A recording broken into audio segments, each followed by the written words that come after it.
मात कृष्ण पक्ष चहूटी हो ललना शंकर वंश स्वामी जी जन्मले नगरिया के भाग जागलहु ललना शंकर वंश स्वामी जी जन्मले नगरिया के भाग जागलहु धन्य धन्य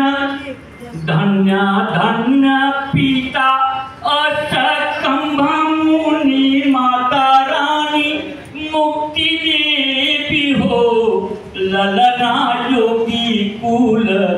योगी अवतारन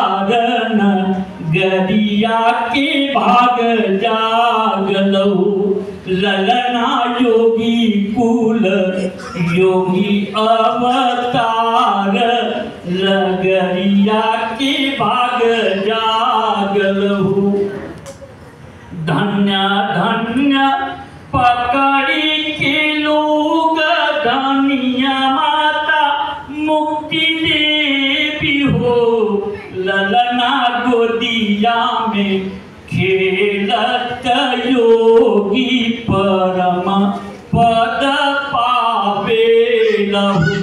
ललना गोदिया में खेलत योगी परम पद पावे लहु शिष्य सब मंगल गामिल गाई के सुनावे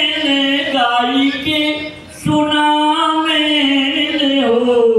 ललना स्वामी जी अइले तारनहारत खुशियाय पार भइले हो ललना स्वामी जी अइले तारनहारत खुशियाय पार भइले हो। अंतिम कड़ी है अरे पकड़ी नगरिया गुरुदेव अइले त विश्व परचार कइले हो ललना शंकर वंश गुरुजी जन्मले त खुशियाय पार भइले हो। अंतिम कड़ी एक कड़ी छूट गई थी अरे जगत के पालन हार रूपधारी आमेले रूपधारी आमेले हो ललना खुशी में हो ललना खुशी में झूमे संत समाजत